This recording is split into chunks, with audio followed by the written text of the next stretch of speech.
Salut à tous, c'est Yanis qui vous présente le basket européen comme vous l'avez tout simplement jamais vu. Aujourd'hui pour ce 8ème épisode des French Team, je me suis tout simplement habillé de mon meilleur t-shirt. Sur tout simplement No Risk All, le t-shirt qui est disponible d'ailleurs sur le store de l'Euroleague. Je vous mets tout simplement un lien dans la description si vous voulez l'acheter. Donc voilà, je vous ai présenté 8ème épisode des French Team sur LDLC Asvel. N'hésite pas à mettre un like, à t'abonner si tu passes par cette vidéo. On est tout de suite parti. Comme d'habitude, le sommaire se trouve juste à côté de moi. On va tout de suite commencer cet épisode en débriefant cette équipe de l'Asvel, en parlant du bilan et un petit peu du mercato, puisque Derrick Walton Jr., le meneur américain, rejoint cette équipe, rejoint l'Armada, le shooter, le scoreur, qui débarque. Il y aura sans doute des décalages d'un point de vue des postes pour pouvoir bien intégrer le joueur dans la rotation. N'hésitez pas à me dire en commentaire ce que vous pensez de ce joueur et ce que vous pensez de qu'est-ce que vous pensez de son intégration dans cette équipe. On parle tout de suite du bilan. 11 défaites, 5 victoires, plus de défaites que de victoires, une 17ème et avant-dernière place d'Euroleague. C'est quand même mitigé pour une équipe de l'Asvel qui a des qualités. Ce qui leur manque déjà à cette équipe de l'Asvel, c'est tout simplement la durée. Ils tiennent pas 40 minutes d'un match. Ils sont capables de tenir 3 quarts-temps, encore 2 quarts-temps, mais ils tiennent pas les 40 minutes du match. Et ça, c'est compliqué pour aller chercher des victoires. Souvent, ils arrivent à tenir la plupart des gros clubs, même le CSKA Moscou, je pense notamment à plein d'autres gros clubs, ils tiennent soit une mi-temps, soit 3 quarts-temps, et après, ça pète. Il y a un moment où ils vont se prendre un run de 10 points et ils vont pas réussir à revenir. Sinon, ils ont quand même été chercher des grosses victoires contre Barcelone, par exemple, ou encore contre Baskonia. C'est des gros matchs à aller chercher, ceux-là, et le fait qu'ils aillent les chercher, ça montre aussi qu'ils ont des qualités. Et je pense qu'ils manquent pas de qualité, clairement, ils sont des très bons joueurs. On en reviendra dans les tops et les flops, mais ils ont vraiment des très très bonnes qualités. Mais voilà, il faut tenir dans la durée, être moins irrégulier. Ils sont capables d'aller chercher 2 victoires, puis après de prendre 2 défaites. Une victoire, une défaite, c'est jamais une très bonne série de victoires. Non, ça reste toujours une victoire, une défaite. Et voilà, il manque vraiment de régularité dans cet effectif-là pour qu'ils aillent atteindre les sommets. Donc je pense honnêtement qu'il faut progresser. C'est une équipe qui peut y arriver. C'est une équipe qui a vraiment du talent, qui a vraiment un niveau, qui en fait a un avenir en sorte, je sais pas comment m'exprimer, mais qui a une équipe qui peut encore progresser, qui peut encore monter, et une équipe qui peut encore monter en tempérament. J'en parlerai dans mes tops et mes flops d'ailleurs, si on passait tout de suite au top. Alors mes tops, les joueurs qui ont brillé dans ce début de saison du côté de l'Asvel, qui ont brillé statistiquement et qui ont aidé le collectif à remporter certaines victoires, je vais tout de suite commencer avec David Lighty. L'ailier américain, 32 ans, il a signé pour un petit paquet de temps dans cette équipe de l'Asvel, il assure clairement. On l'attendait comme un scoreur, expérimenté des ligues, expérimenté de JP Elite, expérimenté d'Europe même. C'est vraiment un très très bon joueur dans cet effectif, statistiquement c'est très positif. 11 d'évaluation, 10 points de moyenne, c'est plutôt bon, mais après il manque aussi d'irrégularité. Il est capable de te faire des matchs à 22 points et des matchs à 6 points. Faut vraiment équilibrer les deux, et pourquoi pas donner des responsabilités à David Lighty. Après, je trouve aussi qu'il y a certains moments où il croque un peu trop le ballon.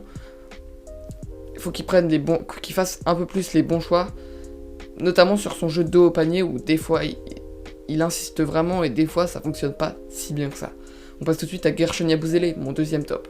Guerschon Yabusele, le poste 4 international français, il me plaît beaucoup.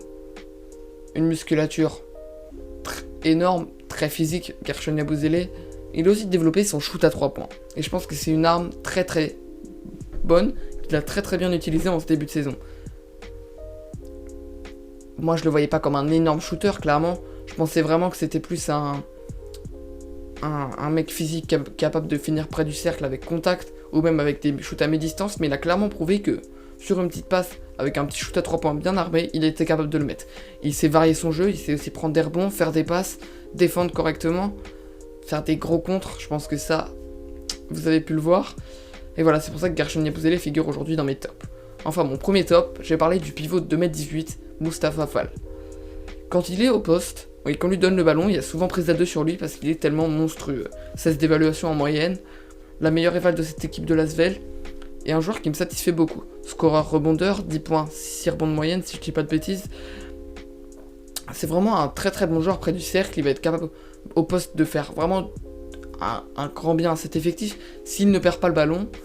Même si des fois je trouve que pour sa taille et sa mobilité, il arrive à vraiment sortir des ballons et faire des petites passes d'aise quand il est prêt à 2 au poste, ou même à provoquer des fautes.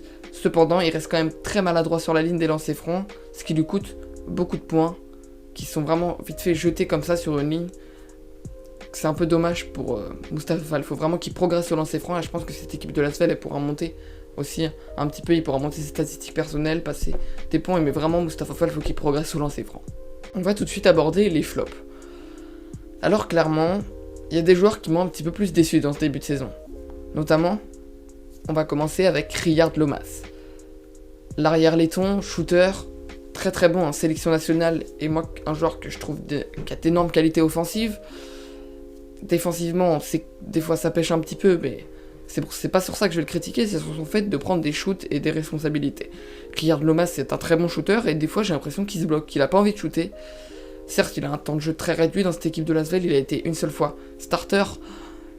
Mais voilà, faut qu'il prenne plus de responsabilités, il score peu, alors que c'est un joueur qui peut vraiment apporter à cette équipe. Et je trouve que ça c'est dommage pour Riyad Lomas. Enfin, deuxième flop, c'est tout simplement Mister Paul Lacombe. Encore un joueur que j'apprécie, techniquement très bon, international français, très très bon shooter aussi. Vraiment un joueur qui guide le jeu. Et ben dans ce début de saison, pour une campagne Euroleague, c'est pas très satisfaisant.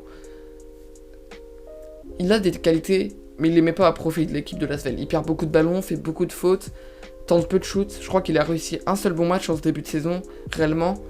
Il reste quand même assez mitigé et il perd en temps de jeu. Je pense qu'il faut vraiment lui donner... qu'il prenne confiance en lui aussi, parce que Paul Lacombe, pour l'instant, c'est vraiment pas top. Enfin, le premier flop, c'est tout simplement Aleric Freeman. Je le classe en premier, c'est très très dur. J'ai hésité vraiment entre Paul Lacombe et Aleric Freeman, mais il reste quand même premier. Il est capable de prendre des coups de chaud, des fois, de prendre feu. Ça a payé à certains matchs, mais ça reste très irrégulier. Il prend feu un match sur 3 et que sur une toute petite période. Moi, j'attendais comme un scoreur, comme un joueur comme un bon, très bon scoreur de cette équipe de Lasvel, l'arrière américain, qui peut s'adapter aussi poste d'ailier. Il avait fait une très bonne pré-saison, mais arrivé en Euroleague, ça pêche pour sa première campagne européenne, sa première grosse campagne européenne. Voilà, je l'attends encore plus haut. Je sais qu'il a les capacités, on sait qu'il a des qualités, mais voilà, il faut qu'il monte vraiment en tempérament, Freeman, pour aider cette équipe de Lasvel à scorer et que, voilà, aider aussi cette équipe à gagner et qu'il fasse pas trop de gris-gris, comme je les appelle, qu'il perde pas trop de ballons et qu'il reste vraiment sur une adresse, sur des coups de chaud comme il est capable de le faire, clairement. Il y a des matchs où il va être capable d'être très bon et moi je lui demande de la régularité. Je pense que pour que cette équipe de Lasvel progresse, et je vais justement tirer des conclusions sur ça, je pense que réellement il faut tenir 40 minutes dans un match. Il faut que... Ils ont des qualités, mais il faut qu'ils les mettent sur toute la durée du match. Et pas qu'ils jettent toutes leurs qualités sur 30 minutes ou sur 20 minutes dans un match. Il faut vraiment qu'ils tiennent dans la durée. Il faut aussi être plus régulier sur les victoires, que les joueurs soient plus réguliers, qu'ils montent aussi un petit peu en tempérament. C'est un très bon collectif qui a des très bonnes capacités. Et comme vous avez pu le voir, j'ai même pas critiqué TJ Parker parce que je l'ai trouvé assez bon dans ses rotations. Je l'ai trouvé assez bon dans ses choix. Et c'est pas lui le problème, je pense. C'est qu'il faut que cette équipe joue 40 minutes sur un match, qu'elle monte en tempérament, et après elle pourra sortir de cette zone rouge. Ils sont pas très loin du Panathinaikos Athènes, de l'Étoile Rouge de Belgrade. Vraiment, c'est très serré dans cette zone-là.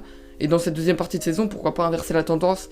Et si Lasvel finit 10e ou 12e en cette fin de saison, bah, je serai assez content quand même. Finalement, je me dis que ce collectif, il pourra se redresser. Donc vraiment, j'espère qu'ils vont remonter. Je les vois remonter. Je crois en eux. Et c'est comme ça que je vais clôturer cet épisode, finalement. J'ai confiance en cet effectif. C'est une effectif qui a vraiment des qualités. Je me répète, je sais, mais vraiment, j'ai confiance en eux. Faut aussi que les joueurs qui sont un peu plus dans le bad mood remontent, prennent confiance en eux. Faut que Derrick Walton Jr., on l'a pas encore vu jouer, mais ça se trouve, il va arriver, il va tout péter, ou ça se trouve, il va tout flopper. J'attends ça encore, et il y a des trucs encore indécis, c'est sûr, mais je vois vraiment cette équipe de Lasvel remonter au classement. C'en est fini avec cet épisode sur Lasvel. J'ai du mal à développer mon argumentaire parce que il ressort souvent les mêmes erreurs. J'ai fait aussi beaucoup appel à vous sur Instagram, où j'ai demandé notamment à certaines personnes ce qu'ils pensaient de cette saison de Lasvel, notamment sur le classement. J'ai eu beaucoup de réponses, puisqu'il y a une grande communauté de Lasvel qui nous suit sur Instagram. Notamment, n'hésitez pas à aller les checker, je mets tous les comptes fans dans la description de Lasvel. Mets un petit like si t'as kiffé cette vidéo, oublie pas, si tu passes par cette vidéo, abonne-toi, ça me donne vraiment beaucoup de soutien, c'est gratuit, en plus ça aide à progresser cette chaîne YouTube sur le basket européen. Puis moi je vous dis à la prochaine, c'était French Basket Europe.